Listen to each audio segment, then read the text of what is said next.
Hi guys! Ayan, nagluluto nga pala ako ng egg soup. Naggadgad lang po ako dyan ng isang hiwa ng kalabasa. Actually, pwede po kayo gumamit ng carrots or patatas kung ano po yung available sa inyong kusina.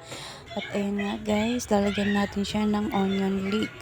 So, papakuloyin lang natin siya and then pag kumulo na yan, ilalagay na natin yung tinunaw natin na cornstarch. So, ayan, nilalagay na natin. At ayan guys, papakuluin lang natin yan hanggang sa lumapot ng kaunti. And then, ilalagay na natin yung onion leeks.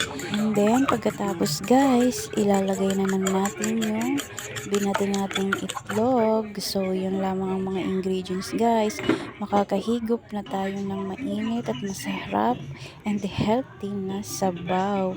So, yan lamang guys. Favorite kasi yan ng mga kids with fried chicken or siomai. So, yan lamang guys. Thank you for watching. God bless.